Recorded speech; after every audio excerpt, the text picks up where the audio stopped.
All right, everyone. Thanks for being on here. It is January 22nd, 2026. We're here with the Molecular Order Book Club, and I'm just grateful for everyone being here.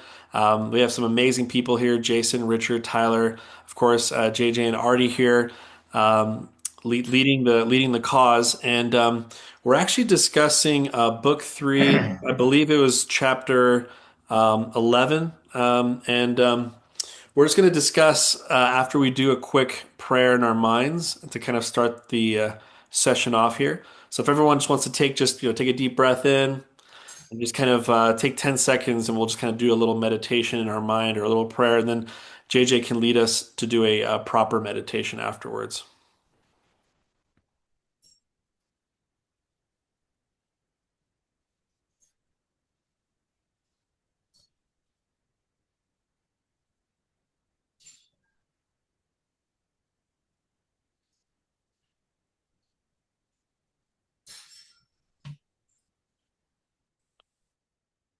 All right, JJ, if you want to lead us in a meditation, feel free. Okay. We always begin by saying the Om, which dissipates the barriers between matter and spirit. Oh.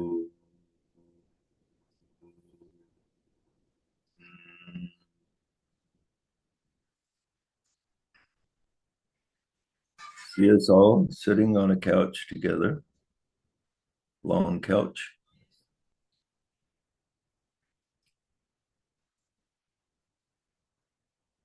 And connect with that center at the core of your being, which is the same in you that it is in the Master, who we call the Christ.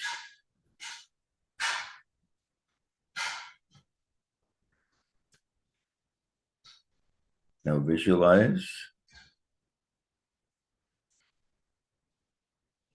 the Christ responding to our vibration, but we don't see him, but we feel him. He is above us, descending, and his presence is right before us. We don't see him, but we feel him. We feel his love, his power, his enlightenment, and his willingness to be one with us. Feel his essence.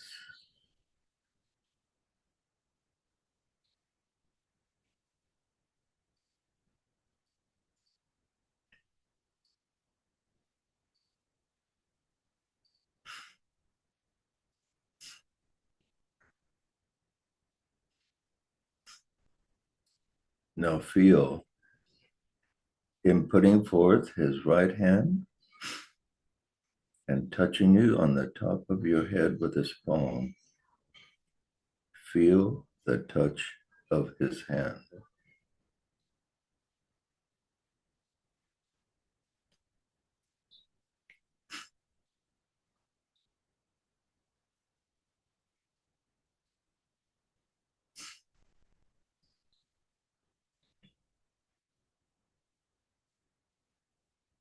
Now hear his voice.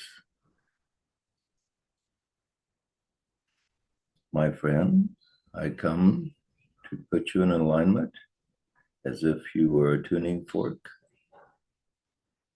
and my touch is putting you in tune with spirit. Feel the touch. Feel yourself being set in tune with your creator, with your source.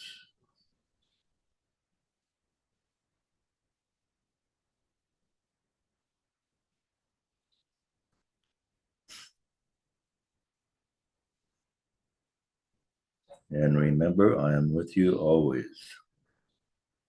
even until the consummation of all things. Amen.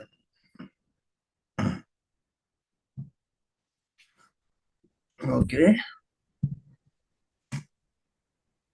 All right, thank you so much. Appreciate it. And then we got two people who just came in here after the meditation. Perfect timing. So you attracted that with your meditation. Thank you, JJ. Appreciate that. Um, Okay, so let's get started here. First order of molecular order business would be a new friend of mine, Jason, is here, Jason Gubler. And yeah, Jason, if you have a second, I know you're a busy guy. I know you're picking up your daughter, but if you want to just kind of, share who you are, what do you do, and like, I know you recently listened to some of the audios of JJ's work. If you want to kind of share what your experience has been so far, that'd be great.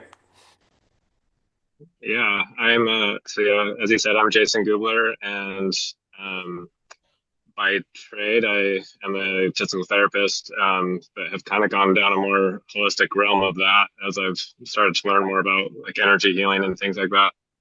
I've incorporated that into my practice and spend more time doing that type of work now, which has been really fun. I I have dove into the books already.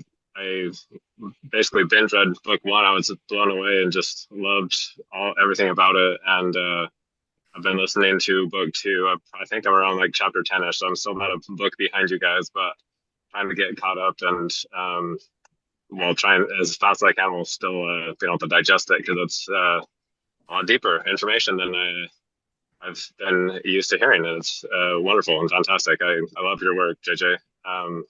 And appreciate you sharing it with us.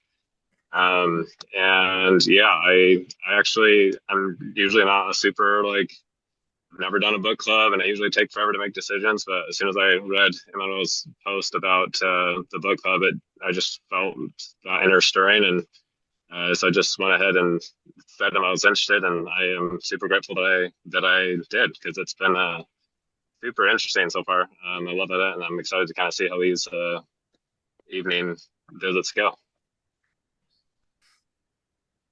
Thanks. Glad you're enjoying it.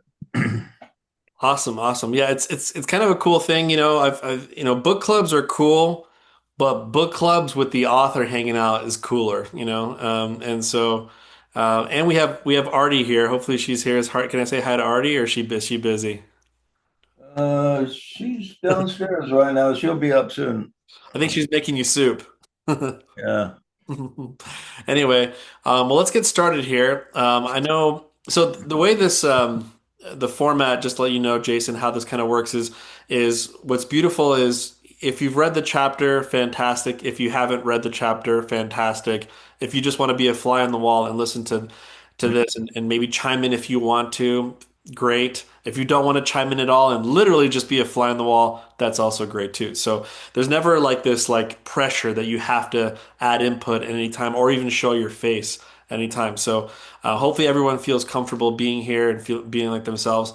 I'm just the person that typically leads, but I like it when other people say, "Hey, I have a comment," and or this thing stood out to me in the chapter. That's always my favorite. And then sometimes someone will make a comment, and then someone else will kind of use that comment to go somewhere else, and then we go somewhere else, and who knows where we end up. Those are always the fun parts. So, but yeah, let's get started here. I know I always pick on my buddy Tyler for this wonderful synopsis of the chapter, but he may be busy, and so I don't want to do that. I'll give him. Oh, there he is. Okay, so I don't know, Tyler. It's up to you, man. Again, I just want to give you the option. You can. I'm going to throw the Well, to you for the overview, or you can throw it back to me. What do you want to I'm not sure if it's going to be a wonderful overview. do? I can give it a shot. We're picking up in chapter 11, which is about the Eightfold Path. Right before this, John and Joseph and Elizabeth were talking about the Four Noble Truths of the Buddha. The reason that they're doing this is because Elizabeth in the story is ill, and in order to John has promised that if she and the Joseph character find, I believe it's the three of the keys, right? The first three. that she will be permanently healed. And so they're on this quest for knowledge of the 12 keys of knowledge. And so the reason that we're talking about the Four Noble Truths and the Eightfold Path is because in chapter 9, it says that in order to really understand what this next key is, you have to understand the Four Noble Truths and the Eightfold Path. Just as an aside, I think it's funny that we like our lists. Mhm. We have the Four Noble Truths, the Eightfold Path. We have the Ten Commandments. We have any number of lists. We have the 12 Keys of Knowledge that JJ talks about in his books. So we last chapter we talked about the Four Noble Paths, which were of course this is what Google says, and I apologize because I don't quite remember. I don't have them as down as I do, say, the Ten Commandments, which I'm not sure I could list all the 10 anyway, but the truth of suffering, the truth of the origin of suffering, the truth of the cessation of suffering, and the truth of the path. Now that's that's what Google says. I know that JJ talks about him in a different way, and maybe there's a slightly different name. But part of the last chapter was talking about what the world thinks that they are versus what the probably the really truth about each one of those things is. And so we're picking up in now the Eightfold Path, and interesting in the first, just in the very first paragraph of this chapter, it says John continued his lesson. The fourth noble truth is the path of deliverance or salvation, it is called in the Christian terminology. So, which is interesting. It's there. So there's an overlap here. He's overlapping Buddhism and Christianity. Um, I saw a recent headline about somebody blowing up and being really upset that there's this. I don't know if it was a Christian preacher or if he had a church, but he was bringing in the teachings of Buddha into his church, and there was kind of outrage. People were outraged about this. Said, "Well, this is just it's just a glimpse of what's to come in the future." I mean, what of the Buddha that he teaches would not be compatible with Christianity? I'm not sure. Um, but it says, and then the path consists of 8 ideal directives for the human aspirant, all designed to point him toward nirvana. These are commonly called the Noble Eightfold Path, which, and then they're talking about the first one, which is right views. So we can go from there, but it's that's just kind of the setup for the chapter. Yeah, in other words, the Christian is his goal is to achieve salvation, and the Buddhist goal is to achieve nirvana. And John saying basically the same intention here, same deal, and same path. So Yeah, learning the Four Noble Truths, the Eightfold Path, and that I'm not that familiar with Buddhism. This isn't all the teachings of Buddhism, or is it? I mean, if is this basically just all the corpus of his teachings are revolve around these, or are there others that Well, there's numerous teachings, a little bit like Judaism kind of revolves around the Ten Commandments. Yet there's a lot more than the Ten Commandments that they teach, so similar type idea. okay? This is a kind of the core of Buddhist teachings is or the Eightfold Path and Four Noble Truths. So basically, what we'd get into is kind of talk about what the name of each one of these is. Maybe I don't know what you want to do, Emmanuel. Talk briefly about what the world views that as, and then see what the really, if it's different, the enlightened view of it or the real meaning of it. yeah, I think we should do that. Um, and for someone who, again, doesn't study Buddhism at all, maybe this is their first glimpse of it. Um, do you rec do you recommend them to learn the Eightfold Path? Is this a good introductory to the Buddhism cosmology, or do you find like there's an easier introduction to the Buddhist cosmology, JJ? Well, the whole book is about the lost key of the Buddha. In other words, Buddha, the core teaching of Buddhism is what he called the middle way. Hmm. And the book teaches that the middle way has been lost, that the Buddhists do not know what the middle way is. And it needs to be restored. That's the core of the middle way is the core of everything that Buddha was trying to point us toward. Now these the Four Noble Truths and the Eightfold Path are branches, Hmm. and then there's branches off of that, so to speak. But yeah, the most important thing is to understand what the middle way is, and that's what everything is getting to that John's teaching here in the book. And so we can go through those if you want, but until then, until you ask for my help there, I'll turn it back to you. Yeah, let's and if anyone wants to, again, if anyone wants to share their thoughts about this chapter, or maybe you have thoughts about Buddhism, or maybe you have thoughts, because I remember this every time I read anything about Buddha, I remember my mom being a Catholic and like having a book on in the living room where that said that Jesus's and Buddha's teachings, and it was like they were like facing each other, and it was like on my mom's living room, and I always thought I'm like, wait, are you sure this is like a this book doesn't contradict everything the Catholic people think, you know? And so it was just interesting how my mom was so open-minded to that. You know, obviously she was an oncologist acupuncturist, so it doesn't get more left and right there, you know, but obviously my mom was expanding her mind and she told me, she says she felt like Buddhism clarifies what Jesus taught sometimes and vice versa. So I thought that was kind of interesting take on it. Yeah, the teachings are so close that some people even feel that Jesus traveled during his mission years and learned about Buddhism Mhm. because the teachings are quite in harmony with each other. Yeah, let's jump into some of these here. And again, if anyone wants to comment, like please, you know, share in the comment section below, or just feel free to interrupt me. Again, I want you guys to share. I don't want to be the person who shares the whole time, but let's just talk about the right view.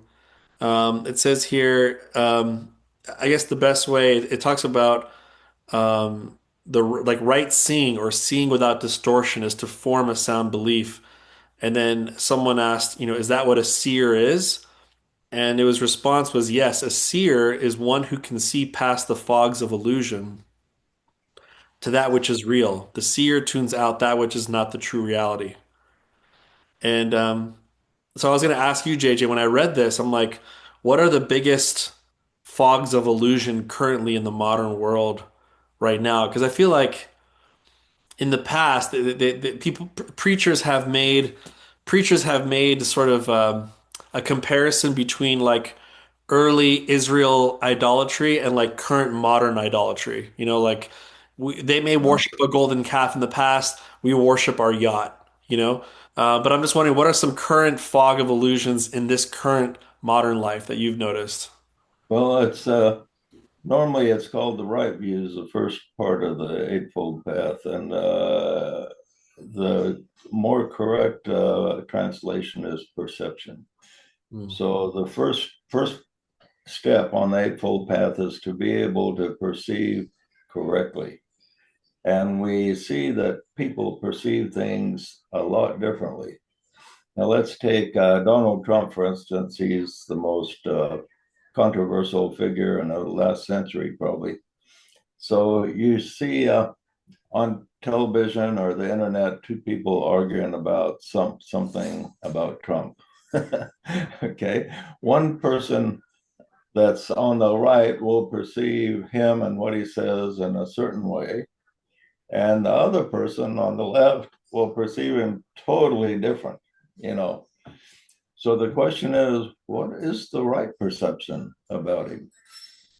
And this cannot happen by being totally biased on the right or on the left. You have to be at a midway point in between where you're aware of both sides, but you see the true reality. And this is where this is where what people need to be able to achieve to do, to let go of biases and see reality as it truly is. And when you watch people arguing on these news shows, you can see that a lot of people just are miles away from the true reality of what is really is. And what you want to look at, for instance, well, one guy will say, well, Trump thinks this. Well, maybe Trump doesn't think that. What does Trump really? There is something that Trump really thinks. Like right now, the big thing is that he wants Denmark, and he's willing to go in and march in with the military and grab it by force. That's what some people were thinking. But does he really think that? What does he really think? What does Trump really want to do with Denmark? Okay, can you perceive his heart and his intentions correctly? And hardly anyone does. Almost everybody gets him wrong. But this is the first thing, and the same thing with in like a marriage relationship. You reach a point of friction, maybe a disagreement. You do not see your spouse's point of view correctly, and the spouse does not see yours correctly, and there's a conflict. So the disciple, in order to achieve nirvana or salvation, must learn to see correctly, must learn to see reality as it is. And to see reality as it is, you cannot go by a black and white interpretation of what we see with our physical eyes. Because what we see with our physical eyes and hear with our physical ears, if we interpret it by a black and white viewpoint, we will almost always get distortion. To get distortion, probably a line that a truism that really comes into play is to be able to read between the lines. And this is what the disciple has to be able to do. Because if you just read the lines, you may get an incorrect perception. So you have to read between the lines and see what is actually meant. Because our language is not precise. We may speak a sentence and it has words in that can be interpreted 2 or 3 different ways. Whereas when you perceive the actual intention and thought of a person, that doesn't happen. You can see what the person truly means. Mm-hmm. And you've probably all been in situations where somebody says something and one guy says, you mean this? And he said, no, I didn't really mean this. I meant this. And he said, but you said this, so you really meant that. And so he doesn't even allow the person to correct himself. And so to be able to see with true perception is really important, and it's something that's not stressed very much in Christianity, that's a really gap that needs to be filled in other religions and Buddhism itself, because they have right views instead of right perception. And right views just makes it sound like you need to get your mind right on stuff, but that's right perception. It takes it another milestone to where you perceive things as they truly are rather than the way you want to interpret them. That was so loaded. I'm just like taking it all in. Yeah, like and politics is such a haughty subject too. It's like I'm always nervous if we talk politics, like two people leave the chat, and I'm like, okay, that really stirred up the Yeah. pot. But I was thinking too, like sometimes the way I look at politicians too, and I'll say this is the last thing I'll say about politics because I think politics is interesting and dirty. But what I was going to say was that when I look at people like who are kind of all in, like almost they sold their soul to a person, that always makes me nervous. I like people who are level headed and say, I really love this president, but he's great in this. He's terrible at this. He's good at this. He did bad with this. He did, it's like the level-headed guy. Those are kind of rare, actually. They're more like all in and all in that way or all in this way. Yeah, right. And so, Either one extreme or the other. exactly. But I love the level-headed guy who's kind of just like, yeah, like he's made a few mistakes. He's done this there. It's like, I hate it when he does this. He does great in this. It's like that person I feel like is more of the observer looking at things. And that speaking of observer, Carla mentioned here, she says, is this what it means to be the observer and detached? That's what Carla asked. I don't know if you want to kind of chime in, JJ, on that. Well, to have right perception, you have to be the observer, because if you identify with the situation, so let's pick on Trump again. If you identify as a pro-Trumper, then you don't question much. If you identify as an anti-Trumper, then Trump could cure cancer, and you would find something wrong with it. So the we have to sit back and be the observer and let our biases go and just perceive things as they really are rather than what we want them to be. Great. What we just interpret them to be, because we think our interpretation is 100% right no matter what. Yeah. Does anybody want to share anything so far? Any thoughts, inspiration, comments? Feel free to share.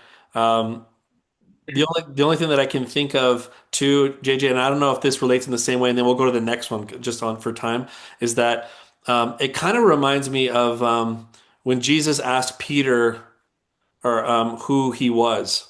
And he says, thou art Jesus, the Son of the living God. And then he said, blessed art thou, Simon Bar-Jonah, for flesh and blood hath not told you this, but my Father which is in heaven. And upon this rock I will build my church. That little statement there, that flesh and blood hath not told you this.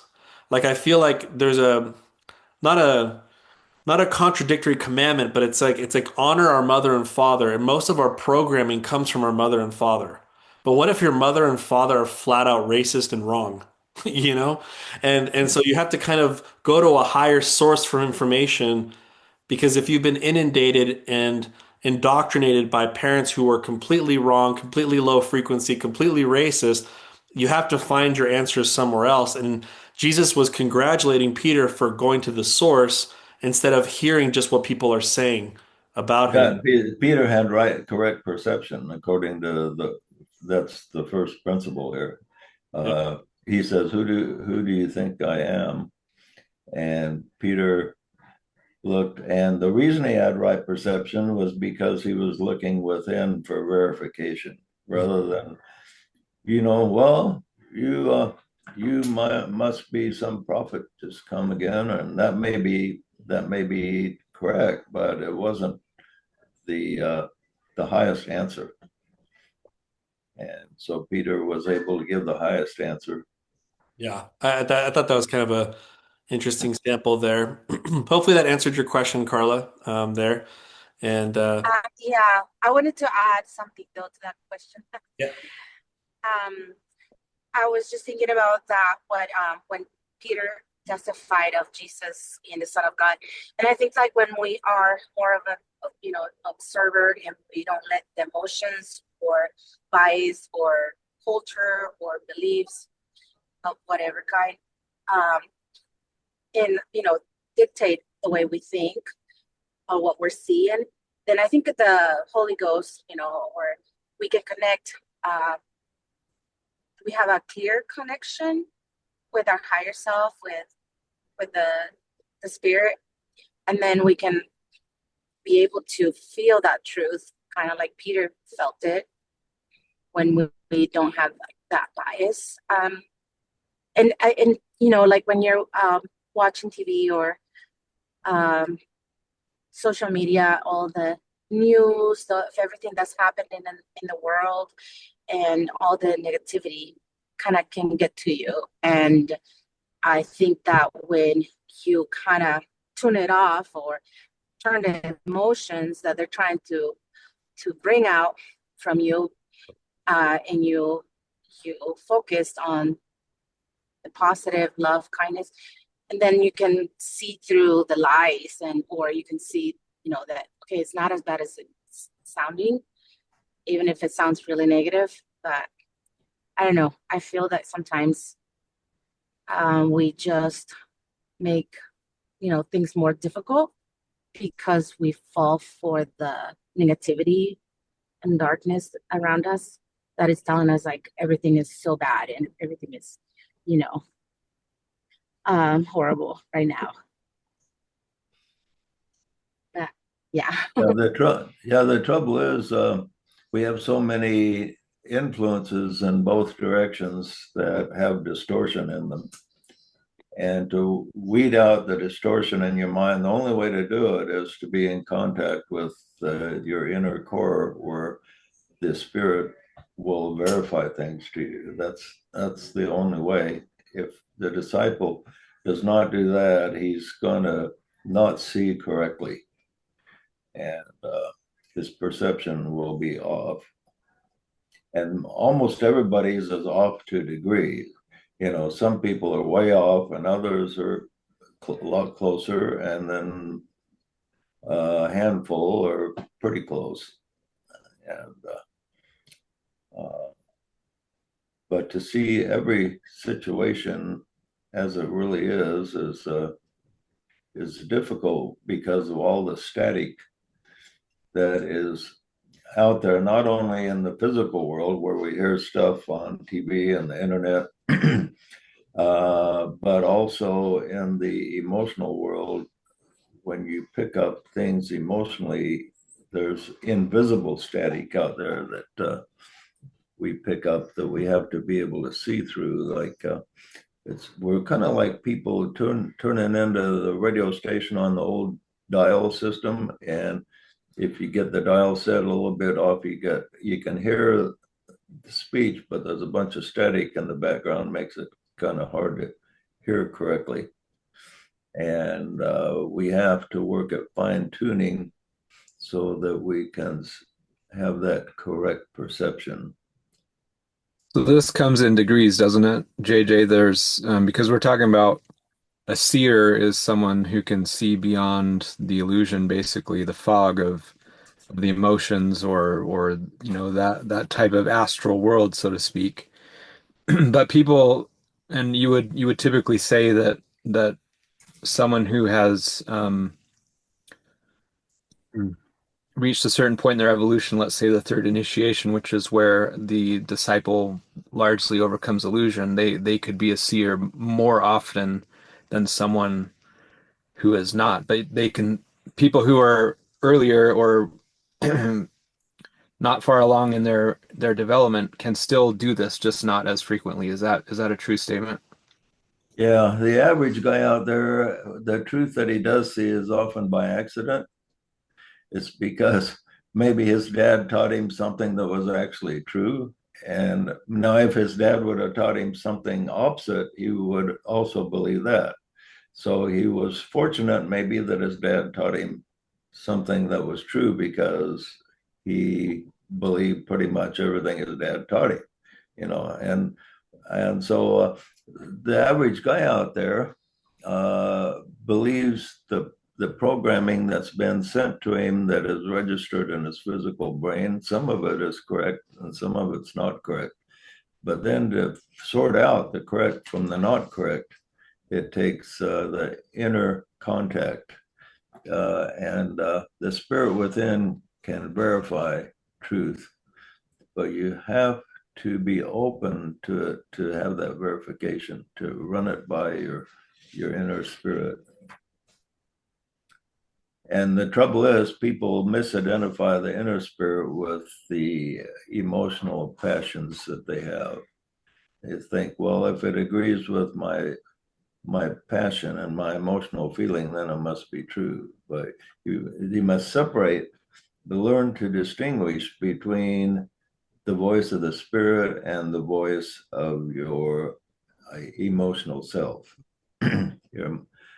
It's like the Bible says, the heart is the most deceptive of all things. And it's when it says that, it's speaking of the lower emotions, not the higher emotions of the heart, but the lower emotions are very deceptive. That kind of reminds me of a Jim Rohn quote. Right? I love listening to Jim Rohn. He said something like, I think I should listen to that person. He seems very sincere. And Jim Rohn's like, oh, be careful with that one because you can be sincerely wrong. Like, you know? Yeah, right, right. You know, You so can be so sincerely wrong that you'll drink poison Kool-Aid to go to heaven, you know. yeah. I think for the big thing for me that changed in my life is that I used to listen to people that didn't have what I wanted, you know, and I later on when I was older, I said, there's a saying that my mentor taught me. He says, you listen to someone's opinion, you buy their lifestyle. And I always thought, I'm like, okay, well, if I like someone's spirituality, then, but maybe his finances are off and maybe his relationships are off. Well, if he talks spirituality to me, I'm going to take everything that I can. And that's the stuff I'm going to assess and connect with myself to see if it resonates. But that because he's doing well in that area, you know. And so I just feel like we listen to a lot of people that you don't want their lifestyle, but we buy their opinion all the time, you know. And so but anyway, anyone else want to share anything? I know Jason, you're on camera now. Glad you're here. I know Adam's got his shoe up in his desk studying, so I'm glad that he's continuing his work. But yeah, let's keep going. I think let's go to the first, the rights, the different, the second right, the first right, the third right intention. Maybe we can kind of go through these. The first right intention is the intent to focus on the consciousness of nirvana while ignoring all distractions of the lower self. Yeah, the next, you might point out the first of the Eightfold Path is right views, and then the second is right thought. Oh, right thought. And the key interpretation of that is supposed to be right intention. Mm. Because if you just think the right thought, it kind of says, well, you need to be the right religion or the right that. It's not black and white like that. It's having a pure intention as the core meaning to this part of the path. And then Uh, there's three basic right intentions overall. yeah, there's also the goodwill and love toward all humankind. That's a tough one. That that is very similar to Jesus's comments about love and pray for your enemies, which is, you know, because that would, if you can do that to the full extent, then that would be the love of all mankind, right?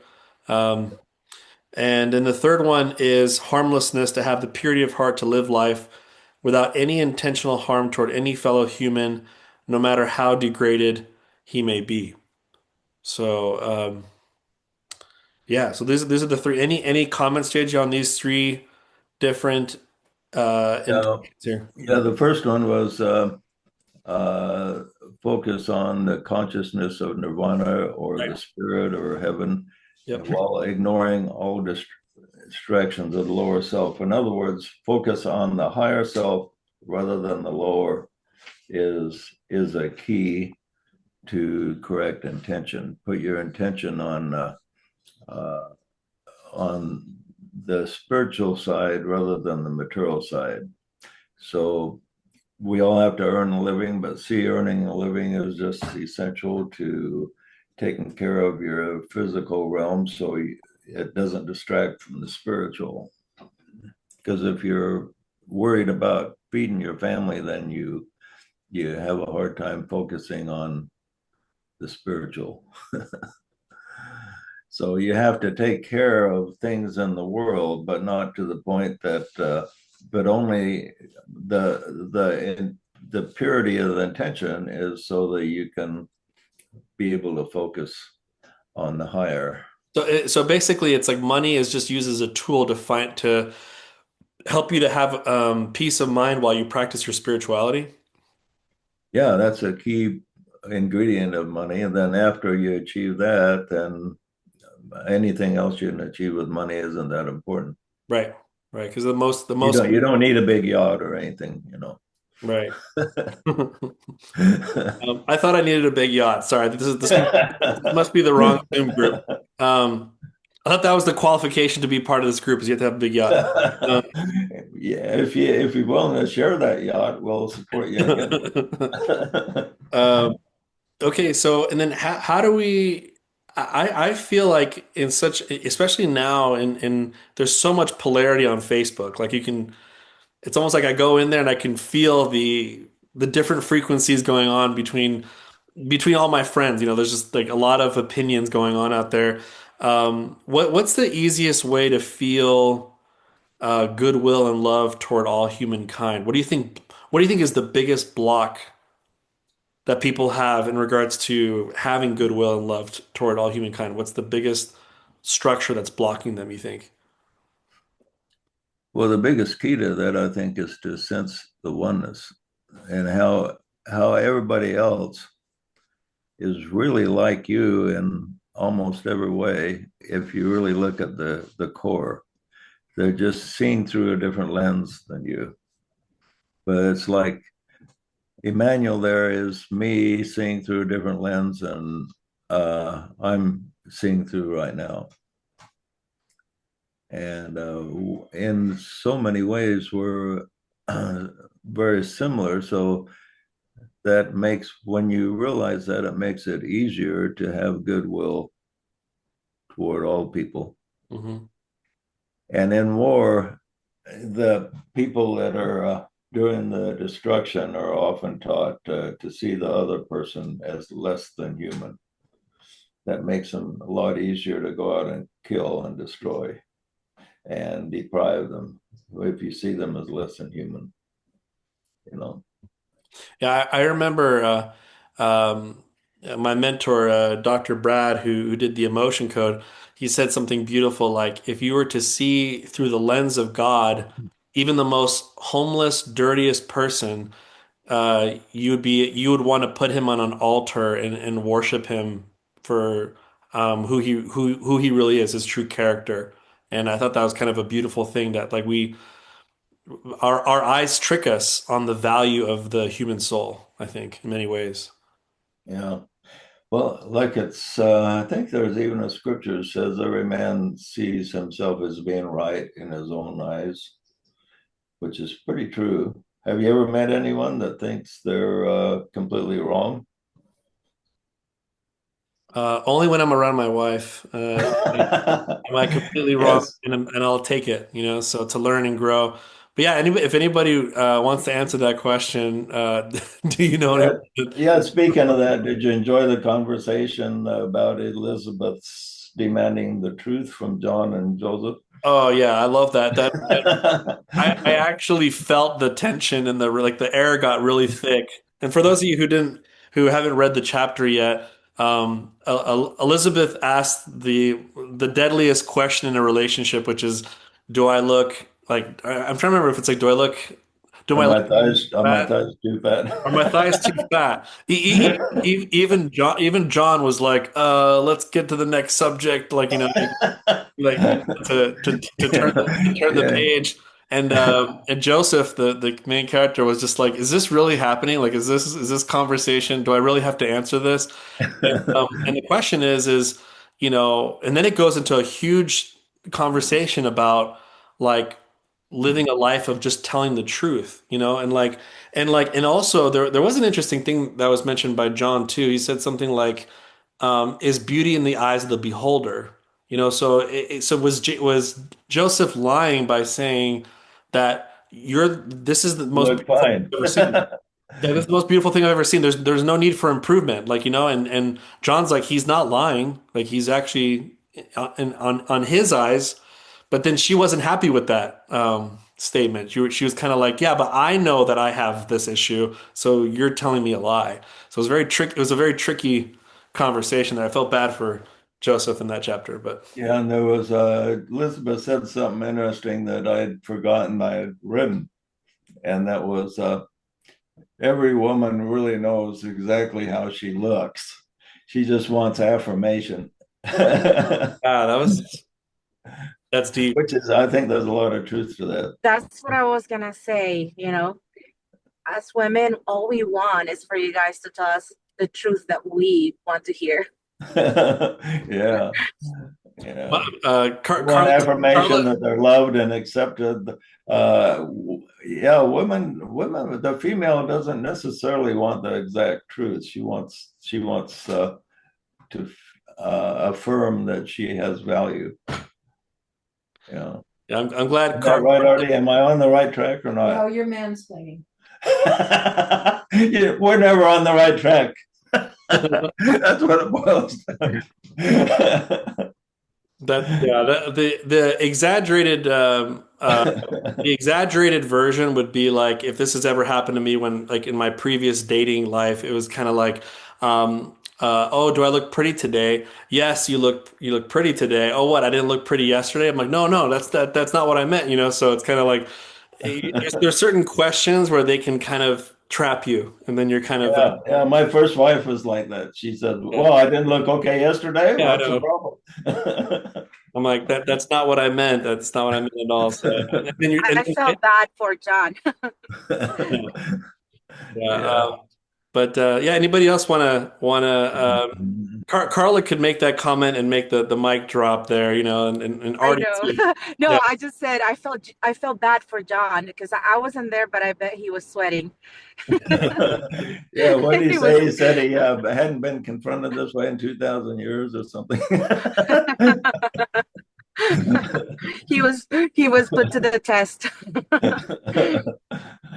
Do you know also too? I know something in there that's kind of an interesting little detail is it talks about how John was a disciple of Buddha in another life, which is and John was kind of wondering like, what did I do to deserve to be a disciple to these two amazing people?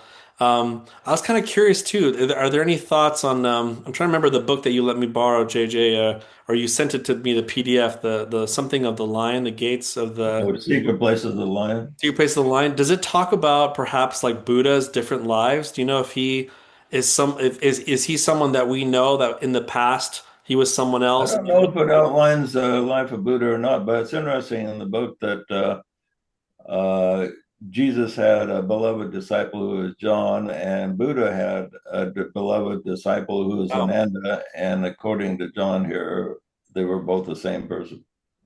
Yeah, that's really interesting. Almost like a really close confidant, right? Like somebody who you can Yeah. always trust. And like I said, like I felt like one of the biggest compliments to your mission would to keep someone translated, to keep doing the work, and then also to take care of your mom while you're getting crucified. I mean, that's a pretty big it's someone you really trust. You know, it's like, hey, take care of my mom while I resurrect myself in 3 days, you know? So Yeah, the bottom line with speech here then is to write speech is you don't have to say everything you know because they quoted the scripture in the book about it's the glory of God to conceal a thing. And there are all kinds of things that God doesn't tell us mhm. through his spokespeople or whoever. All kinds of things we don't know. But what we are told is true. And we must follow that same example. If your wife has a cold sore or something on her nose, you don't point out how bad that looks, even though it may look not, may not look that great. You don't point that out, so it's all right to not point that out. But everything you do say about the way she looks should be true in your eyes, at least the way that you see them. And everything that you speak should be true because that's what we expect from a divine messenger. If a divine messenger were to appear, we would expect everything he tells us to be true. But we would also anticipate that he probably knows a lot of things that he's not telling us. It makes sense. I was going to ask you, speaking of withholding truth, I know, Joseph back in the day would say something like, there's certain things that like I keep a secret to myself and I'll basically go to the grave with the secret, you know? So I think he like understood that certain things should be shared, certain things should be held back. But I was curious, who gave us the gift of the veil so that we don't know about our other lives? Because I feel like that's a really beautiful gift for us because otherwise I think you wrote it in the book or somewhere maybe when you were talking, you were saying something to the extent that it would be a big burden for us to be able to remember everything that happened before, almost like a very strong guilt would come over us over things that we've done in the past that perhaps doesn't match our current personality. Was that a God-given veil gift, or was that a higher self or nomad gift to us? Who gave that gift to us? Well, the key to understanding that is Jesus' statement, I and my Father are one, and you are to be one with me as I am one with the Father. Mhm. And in the beginning, we were all one. And we decided to limit ourselves so that we could have a great experience. Now, think of any game that we play, like football. We have the whole Earth is 25,000 miles in circumference, but the game of football is limited to 100 yards in length. So we everything, all the rules of a game are telling you what the limitations are and what you can do within those limitations. And once you get the rules down, the game is fun.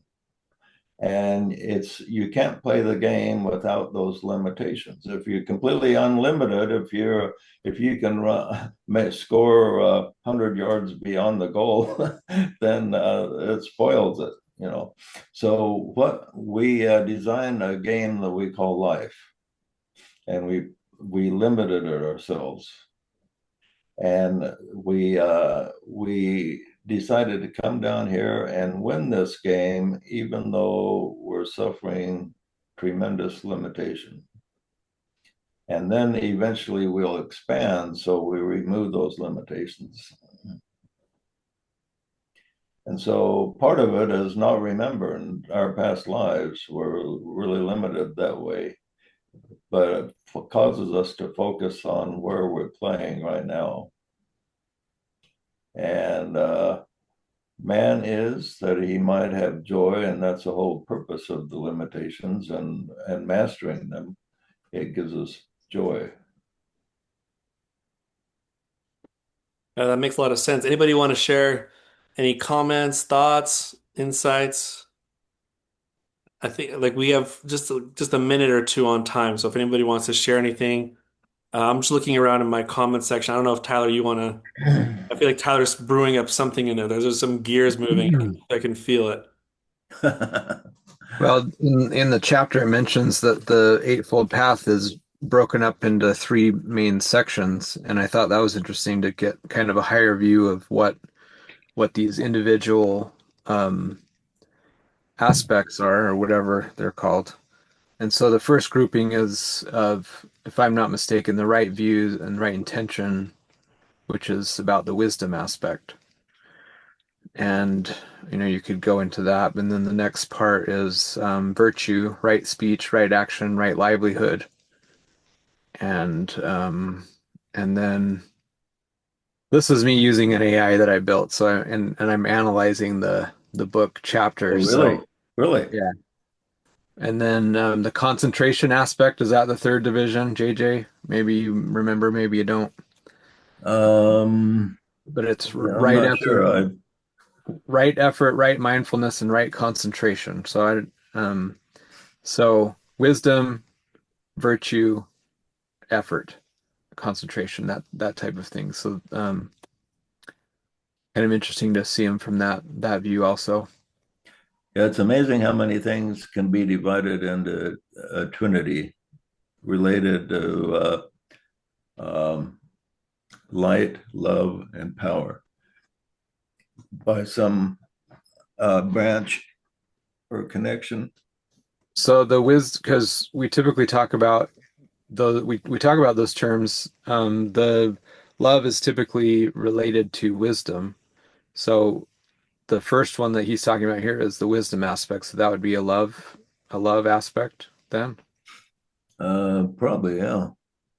And then the virtue, right speech, right action, right livelihood. What um, That'd probably be related more to light.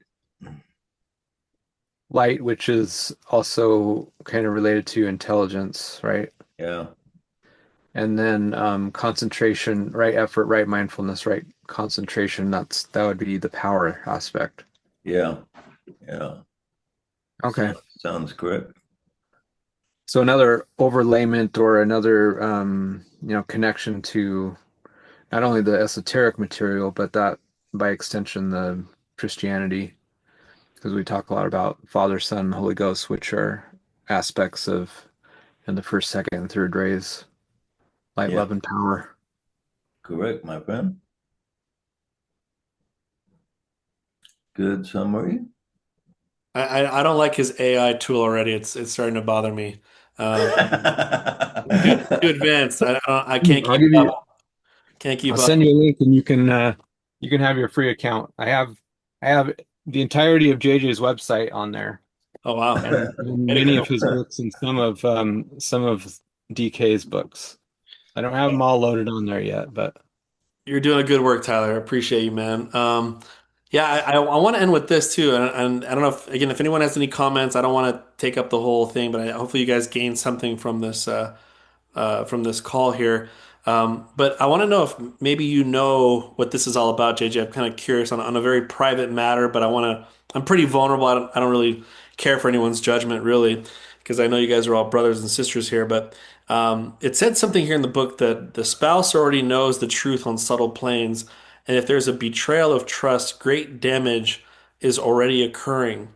The betrayed spouse will already feel a spiritual gap in the relationship and may not be able to consciously explain why.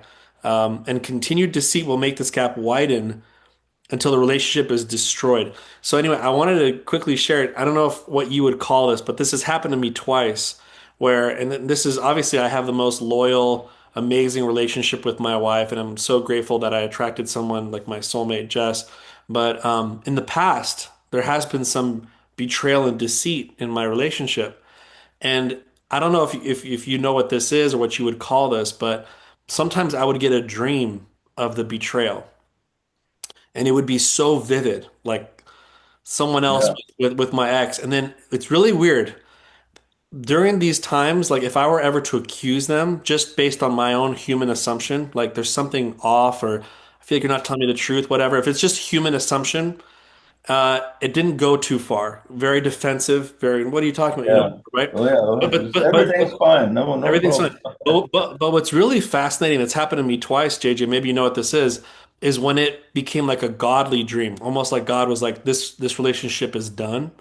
And God would give me a dream to be like, I'm gonna make it as obvious to you as possible. And then I would say the words I know, but like coming from a tone of I've had a dream. And I've done that twice to two women, and both of them confessed at the same, like at that same moment. They said, how do you know? Okay, fine. This happened. And like it's almost like they couldn't. I'm not saying I had the Wonder Woman lasso of the truth, but it kind of felt that way. It kind of felt that like if I got a dream and I had this almost existential confirmation that came outside of me, that they couldn't resist but to confess the fault that they did. Do you know what that? And, What is and that? you're a lot more in tune with spirit than most people. So you picked it up, so it become conscious in your mind. You were conscious of it. But a lot of people are betrayed by their spouse and they never consciously register it, but unconsciously they do. And this will prevent them from sharing on intimate levels. Hmm. And so the relationship will be damaged as long as it continues to exist because because of that violation of trust. Mhm. And so it has an effect, whether the person is spiritual enough to really consciously pick it up or not, it's going to affect the relationship. Mhm. And so this is why if there is a betrayal, it's very important to get it out in the open for Mhm. both people involved. And rather than just sweep it under the rug. Yeah. Yeah, definitely sweeping under the rug is not the middle way, I'll say. Um, anyway, if anybody else wants to share any other comments or feedback, I'm grateful Jason's here, man. I got some beautiful text messages from Jason about how he really enjoyed the book and how he was grateful for it, and it just made my whole face glow because it's like it's interesting. Oh, there's somebody kind of joining in here. What's really interesting is that we've attracted people that are like really truth seekers. I can feel it in my bones that we're attracting people that really want to know truth, even if it hurts. There's a saying where it says, "The truth will make you mad, and then it'll set you free." And so I don't think anyone cares to get mad. I think everyone just wants to know the Yeah, truth. yeah, yeah. Truth that goes against your biases once it's revealed can be quite upsetting at first, but then after you accept it, you're really glad. Totally.